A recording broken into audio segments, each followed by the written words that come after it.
কথাগুলি অল্প কথায়। আদ্দিন হাসপাতালে ৬ নবজাতকের মৃত্যুর ঘটনা নিয়ে সোমবার সচিবালয়ে অ্যাটর্নি জেনারেলের সাথে বৈঠক করেন স্বাস্থ্যমন্ত্রী সরদার মোহাম্মদ সাখাওয়াত হোসেন। অ্যাটর্নি জেনারেল এবং একজন ডেপুটি বৈঠক শেষে অ্যাটর্নি জেনারেল জানান, এটি বাংলাদেশের ইতিহাসে নজিরবিহীন ঘটনা। প্রকৃত দায়ীদের চিহ্নিত করে তাদের বিরুদ্ধে আইনগত ব্যবস্থা গ্রহণ করা হবে। বাংলাদেশে তো এমন ঘটনা ঘটে নাই, এবং আমি প্রসঙ্গক্রমে এটাও বলেছি যে আজকে যদি একটি বাচ্চা যদি কোনো কারণে কোনো কর্তৃপক্ষের অবহেলার কারণে যদি মৃত্যুবরণ করতে এবং যদি উন্নত কোনো বিশ্ব হতো, তাহলে তো হোল দেশটাই ওলটপালট হয়ে যেত। এবং আইনি ফাঁকফোকরের মাধ্যমে প্রকৃতপক্ষে যদি কেউ দোষী হিসেবে চিহ্নিত হন, তারা যেন কোনো না পান।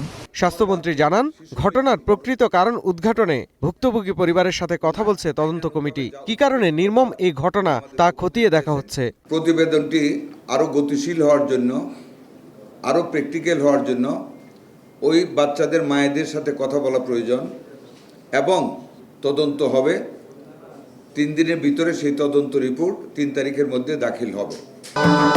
ভবিষ্যৎ হোক নিরাপদ, বিনিয়োগ হোক বিশ্বস্ত, আর আমার পছন্দ সল্ট বে। ওয়েলকাম টু সল্ট বে। নবজাতক মৃত্যুর ঘটনার সংবাদ সংগ্রহে গিয়ে আদ্দিন হাসপাতালে কয়েক দফা হেনস্থার শিকার হন গণমাধ্যম কর্মীরা। তথ্যমন্ত্রী বলেন, এ ধরনের ঘটনায় সরকার জিরো টলারেন্স নীতি অনুসরণ করবে। গণমাধ্যমের উপরে বিচ্ছিন্ন বিক্ষিপ্ত কিছু আক্রমণের খবর পেয়েছি।